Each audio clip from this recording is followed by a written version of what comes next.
hakkunde makko e Mamadi Kandiawi ɗo mo warno ɗo barka sella konngol ɗo mo haɓi e Ali ha Ali dogi yahi moloyi Cheikh Amadou nde wonno Saykou Umaru ngal koyngal makko woni koyngal makko ɗimmal naggol leydi Mali mo meeɗi ɗon rewde tawi omo yaha funnague on hitande Cheikh Amadou jibina Amadou mawɗo wiiɗi inniramo cukalel ngel mo wi ɗum ala inniri baba ma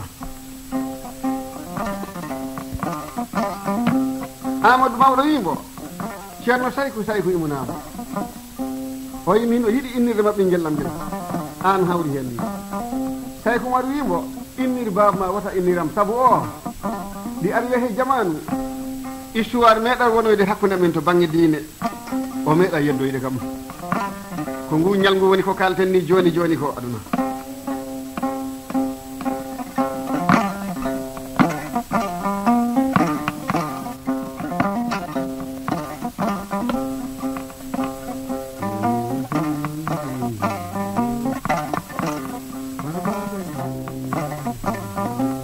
abadan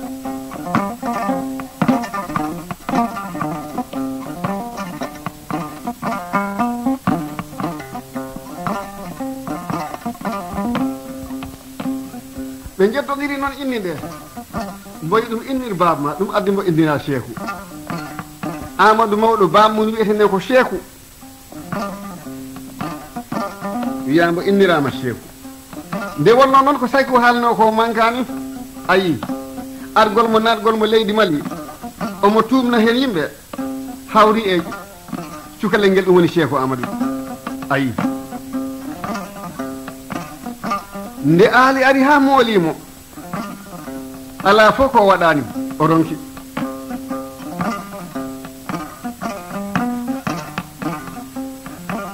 sirifaɓe ɓe ginni to nder motti kuntankoɓe ɓe gari moƴƴinde hakkude Cheikh Amadou e Saykou Umaru ɓe kaldi e Cheikh Amadou ha on dakkorani ɓe on wi kañum ko sooƴ ɓe garani Saykou wiɓe joni ko wawata moƴƴude ko ma Cheikh Amadou ɓe jooɗoɗa deftere sariya yalde nde ɗum komo waɗi ɗo ko ɗeɗo pi balɗe eɓe pooɗodira heɓe bindidira lettre uji he dow oɗo jaɓani juulu jaɓani tawede ɗo hoɗi ɗo sariya o ƴeewe hoko mbo foti waɗede kanko Cheikhou on sina ɗum waɗa kanko o jaɓani pour goɗɗum waɗe ɗo addi hare nde ala ko haalaka hora adna no yurmini so hunde hoddirama tan waɗan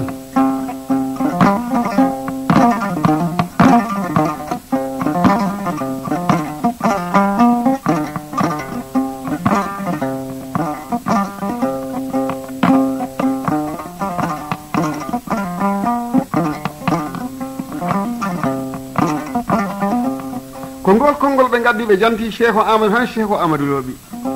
joni woni noon mbo wondi he Ali Damaso e kala konu Ali Damaso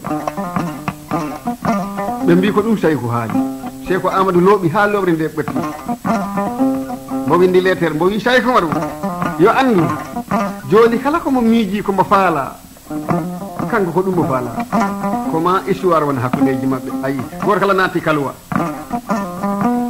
ɗum woni hare seere ɓe moƴƴani goto kala naati kaluwa goto kala ɗo humnoyta ɗo Saykou Umaru kursi mum taƴi kolli o rendita kaluwa mum Cheikh Amadou ɗo mo humnirta ɗo kursi makko majji o ɗaɓɓiti suudu ndu fof o yiyani kala ɗo o menno marde kursi o ɗaɓɓiti ala ɗo yi omo joguino kursaji hay siɗi jeeyama ɗi kubta ñalawma goto coggu e bawɗe Allah hade nde tawɗo ɓe puɗɗani caɗele gari hakkudeji maɓɓe halifaɓe fotani habde halifaɓe ɗi moƴƴi ɓe teddodira ɓe jokkodira ɓe nafodira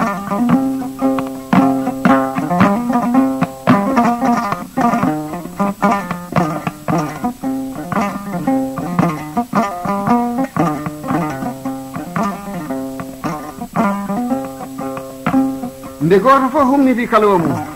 ɓe mbaɗi kadi leteraji goto kala yo gayni ɓe kalde ñalngu ɓe mbi alkamisa heede 10 heures bimbi Saykou Oumar windi hen Cheikh Amadou mo yi ɗum heede 10 heures bimbi he nder ceggu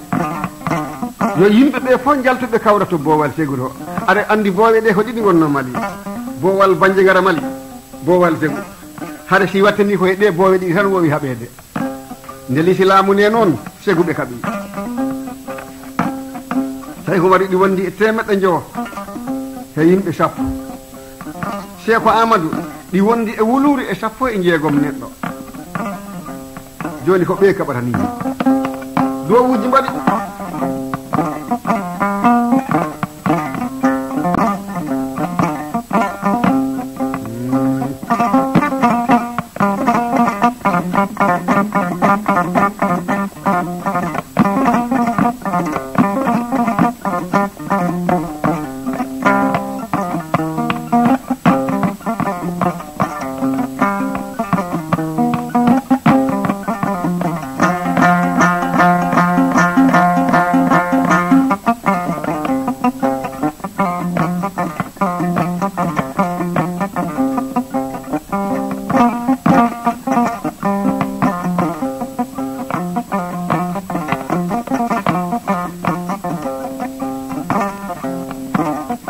ɗum ɗo fof ko lamɗam amin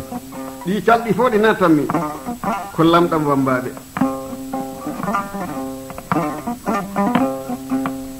nde alkamisa yoni foɓe gaddi arde to boowal to kono Saykou Oumarou heede 10 heures pawɗo minute aji 10 bimbi Cheikh Amadou kadi kañum e dendal mum ɓe pokkitani on sadu kene o ko ɓe jotti boowal ngal ko ɓe calmodiri maɓɓe fof on jii o salamu mo yimɓe calmodirta o ko hunde mawde firi he nder aduna wona toon tan paaɗen hande ɓe garoya he mum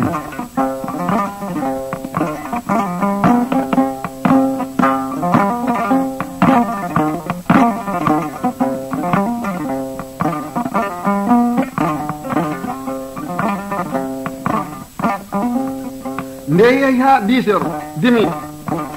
nde wonno dimi o yoni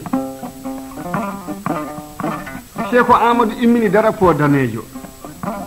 Saykou Oumar immini jungo mum wi foti fuɗɗede ko ɓe kaɓi ko eeruji 6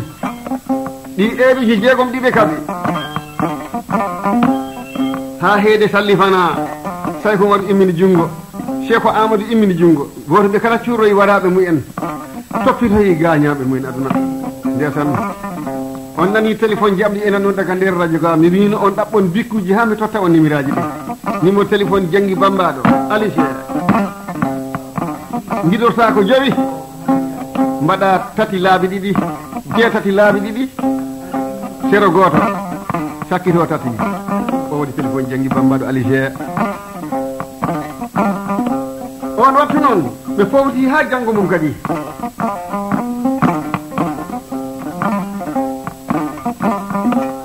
noddiɗo ko Alaji Bambo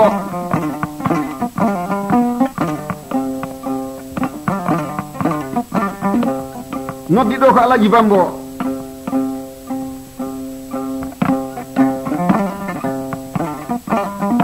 ndesan o tardi noddugol miyam Janggi Bambaɗo on wattu noon janggo mum weeti heede 8 heures et demi kadi ɓe puɗɗi hare nde ɓe kaɓi ha heede alansara ɓe powti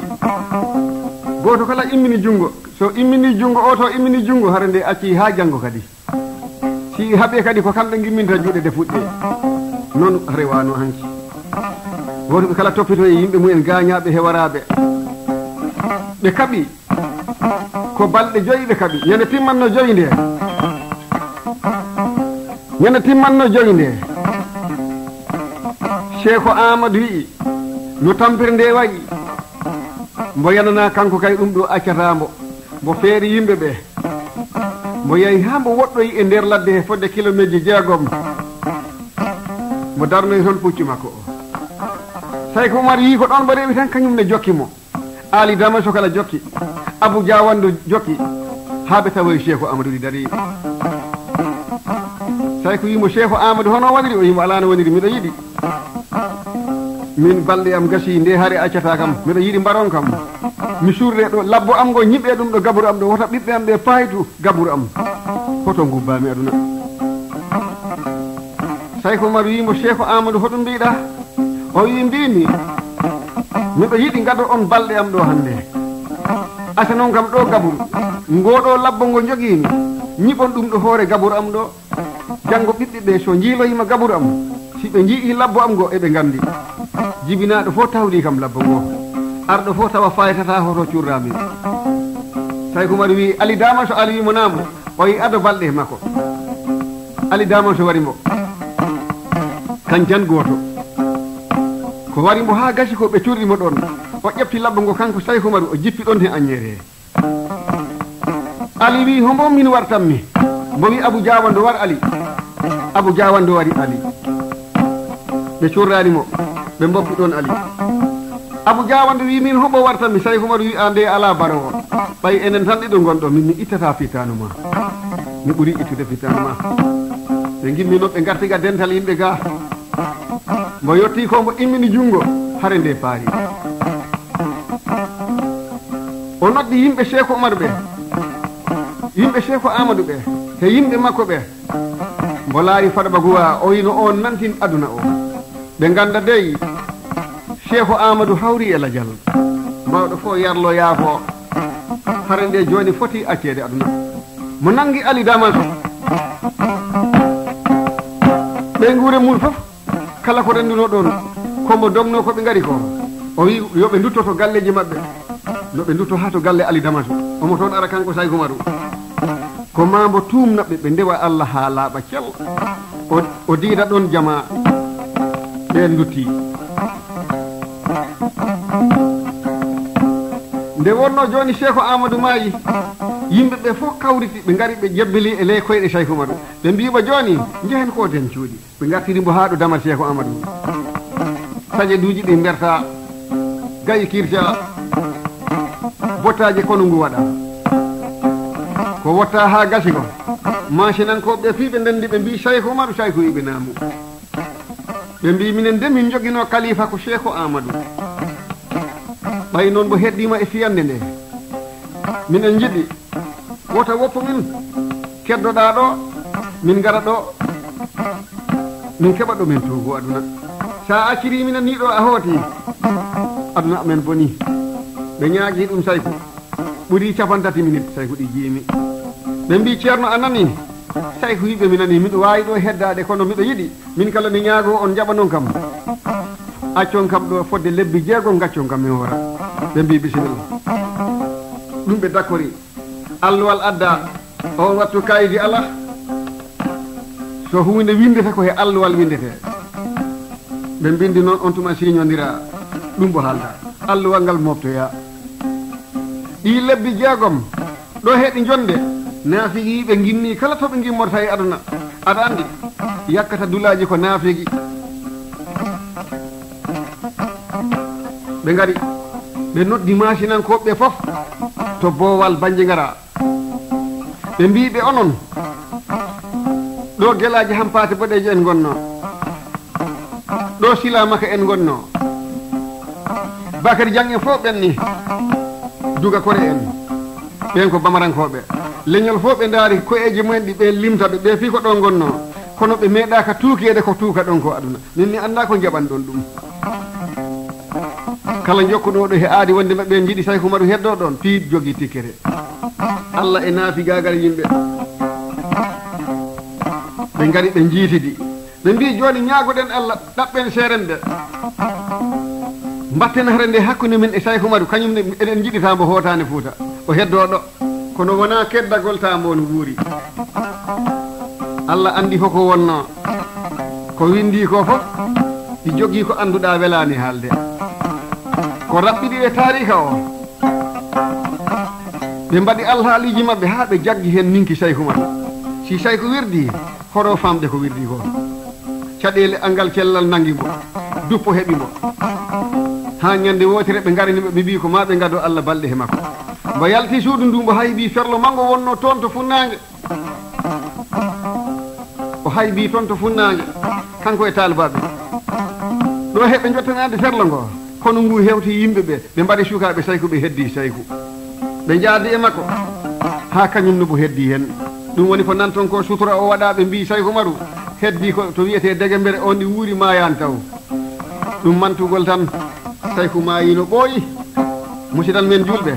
gaccon hakke andon taarika o ko hono ni neɗɗo jangguirno e juuɗe Jali Baba Siso ko on jangguini ɓe hoddu Mali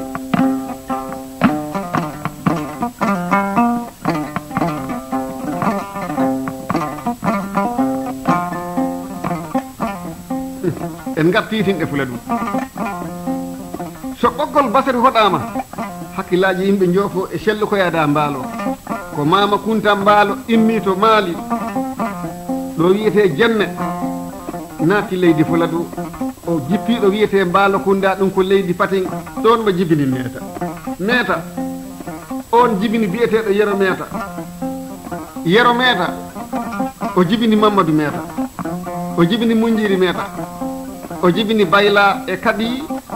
e Abbas e Neneyel e Makka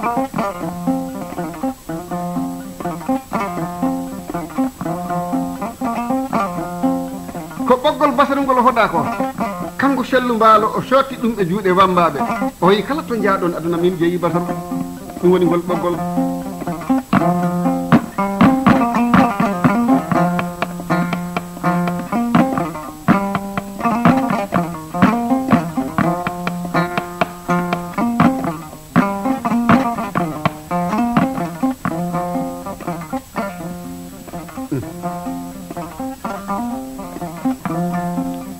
oɗon gandi radio Kolda kanko woni radio Fuladu Pakaw Balantakunda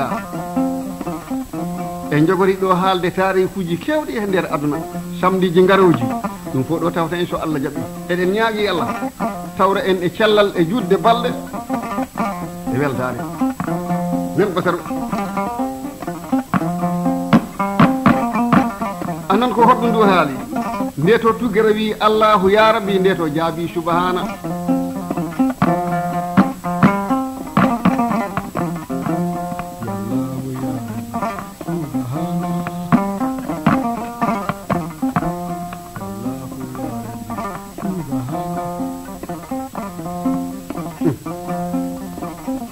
Allah mo tagi ujunnaje temedere ujunnaje nogas nayo annabajo o tagani hono Muhammad ngol ɗo fuɗɗi jingi kanko Allah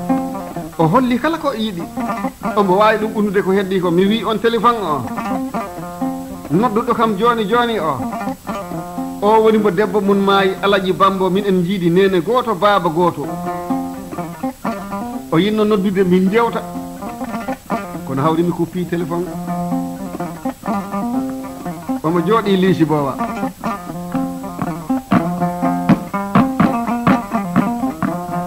ɓe jotto e mbima ko ŋeeño ɓittinani hoko ɓittini ko gueɗe tati ɓittini aduna heege e ñaw e basal ɗi ɓittini ŋeeño so a rokki ɗum rokkete so a rokkani ɗum rokkete hunde wotere naati e meɗen miɗo ñaagui hen Fuladu kala ɗo neɗɗo wawno wonde arti joni so wambaɓe dokkama dokkal tingal woɓɓe gimmo ƴatto rokkirɗo o moƴƴani ɗum woni a jaylotako a jabta ɓeɗede hawrata a wona moƴƴo tira moƴƴuɓe ɗon yahani sa nani dokke mbaɗoɗe mali ɗe si a nani sina a yiiru guite ma a jaɓata dokkal wasinta mi siwtoriɗo Allah Jibrilu Diaw o maayi ko Kongo ceerno mawɗo jiɗo am o meeɗi kam nabde ha jonninimi to banggue kala ceernajo ɓe jeƴitta ɗo Alaji Mamadou Wague kande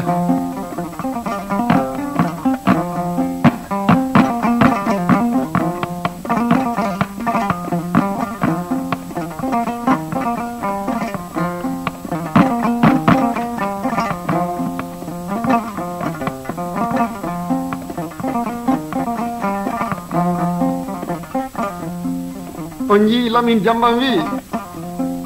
wattu am woɗi hedde minute aji 5 battima hurde nden noon mi yaltina calli kolli ha hen asen gartowo tawa on looɓani woɓɓe mbiyat ɗum yonani erte ko guma jottomi ɗo miɗo fiya hoddu miɗo yewta kono kala ko welani fittadu a sikat ɗum no yaawi tawa yawani ko weli heewani hoddu wela haala wela sina welnuma e haala welkama aduna ndiyam tan heɓi ko saɗi ko heewi ena rendi ɗi yiɗi ndiyam sina deftere e conɗi ko heewi ɗi yiɗi ndiyam ko heddi ko kala ko mbawɗa wonde yimɓe sappo jiɗamma temdere nde fof wiya ko an ɓuuri jasde aduna so neɗɗo ƴettaka wonta moƴƴo wiyetake tana kala ko mbiyeɗa ena hawri hen hoko woni dalilu aɗa wiye moƴƴere e noddi ɗo ceerno Amadou Tidiane e tinnade e tidde e giɗo mum omo jooɗi Bisawo o jeeya ko Kosara kandema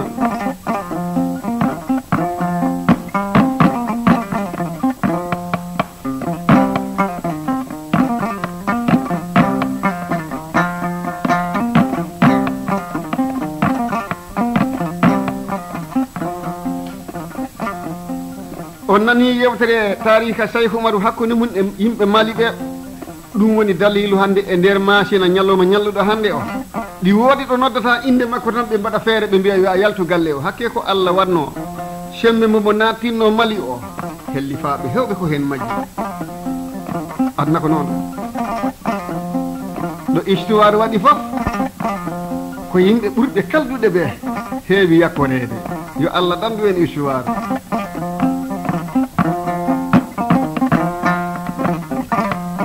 ɓe ngari heɓɓogol useni boli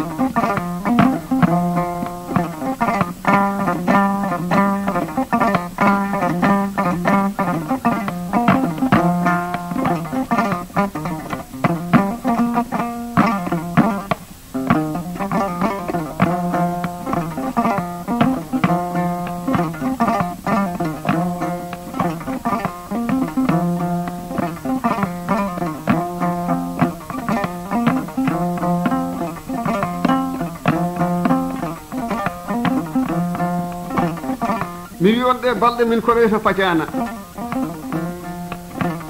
ɗum woni Fatiana Bayel noddiɗo Kekuta Mbaalo Mbaalo omo jooɗi Kawna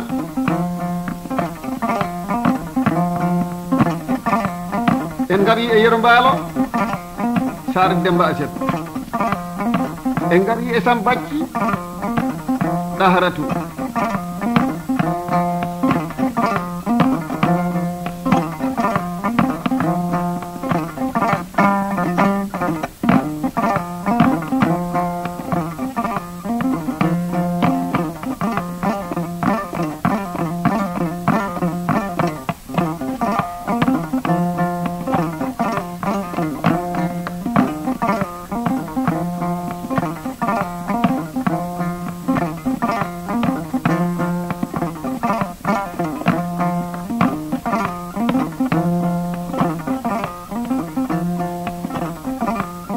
so neɗɗo fonni ko fotani ko ɓuri ko tikkan moƴƴo belɗo ñagade ceernajo saabi Allah on woni ceerno Ali Diallo moƴƴo ceerno mawɗo ceerno Sellu e noddi ceerno Ali Darame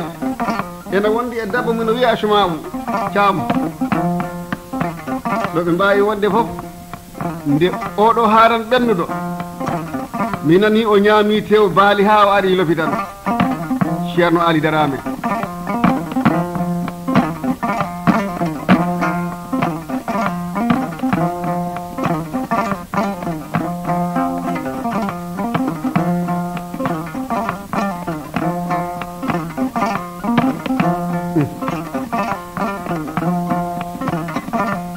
aduna wurde bona mayde bona ɓuuri bonde wayde ñalowma nokku foɗɗo ñalawma belɗo naati aduna yimɓe nattan so ñalawma belɗo yalti ñamaɗe naati yimɓe jalta eɗen calmina ɗo Mamadiyel Jali Ñañeru hoti lakara Allah hinno yafomo eɗen calmina ɗo Kanta Boro on ene département Welingara Boro eɗen calmina ɗo Kendo joom bawɗi belɗi eɗen calmina ɗo Boboru joom ñañeji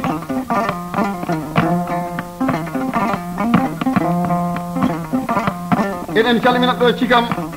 ndaw ko wawi sensa e jaabiru en soɓe pi'i bawɗi maɓɓe ɗi sa renaki so diine ma kewani tigi tigi a yeƴita ɗo juuloyde waktu eɗen mbiya ɓe julɓe huuri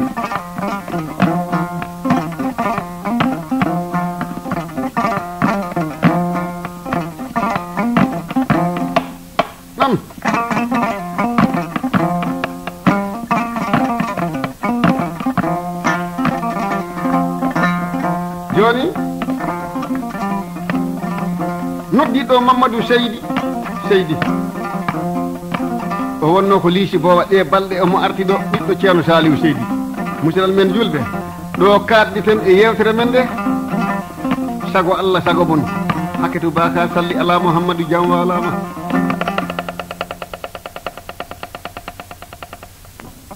kono ha hande machine fo neli minen ko ñeñɗe ngaranno law ko ñeñɗe naɓanno ɓatake ko mbiten han lettere ko ɗum hanki ko ñeñɗe naɓanno ɗum so ɓatake mbindama ko ñeñɗe jahata e hakkude cayi ɓe jaha so ɓe jeehi ha ɓe jottima ɓe peewi banta ɓe luuka ɓe jaha to banta to ɓe jahata to galle hay goto aya yimɓe ɓe fi mbaɗa lappi ɓe gara to banta to ɓe kumbito hoko o ŋeeño addi so ɓe jottima tan ŋeeño o janto fof o nela a yiyanno ɗum so gasi on tuma lamdodiri e ɓatake ɗe jottima to saare mon na wiye ɓatake ɗe jottima ɗum woni lettere hande ɗum lonti téléphone hande ɗum lonti hande fati law ko non wonno aduna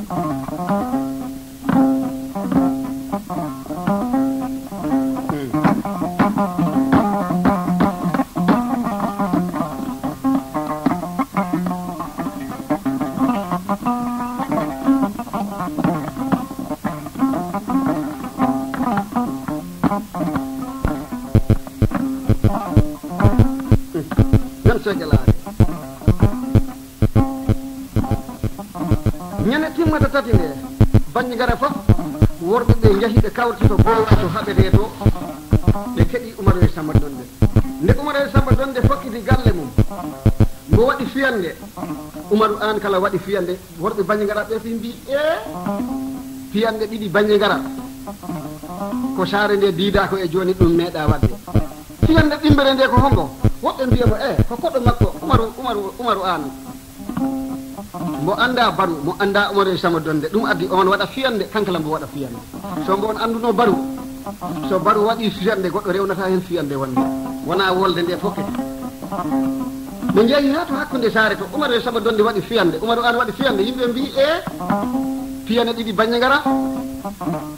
woɓɓe mbiya ko koɗo makko kanko Oumarou an koɗo o ka haango ɗum ko machine an ko waɗe ɗum ɓe mbiyata ka haango eɗen mbiɗen kangaɗo mo ari ha mbo ɓatti wolde nde ɗo waɗete ɗo Oumarou an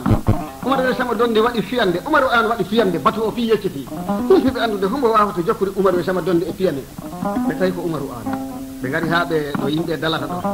Oumarou an e Oumar Samba Donde mo wi tokora ko ɗo poɗɗen kampude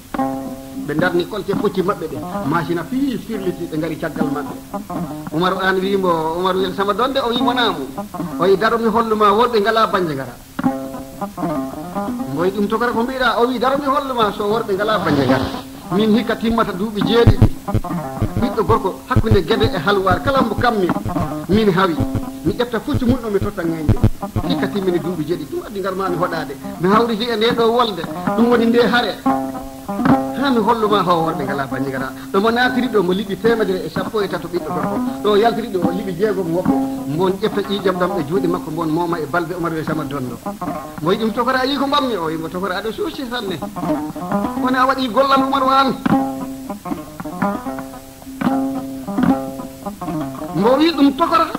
a yi cuusallam o yimo mi yii o yan tan Oumar Samba Donde mo señi omo diwna kar tan Oumarou an wi tokora a siññi koy hoɗum diwnata a hol o wi ɗum ala o wi ƴeew abbin guite maɗe ɗo cappintomi ɗo Oumarou an abbine guite ɗe o yi a yi oya gorko mo yimɓe ɓe kuuri to yimɓe foɗi bati heɓe koɗi hoko mo haalata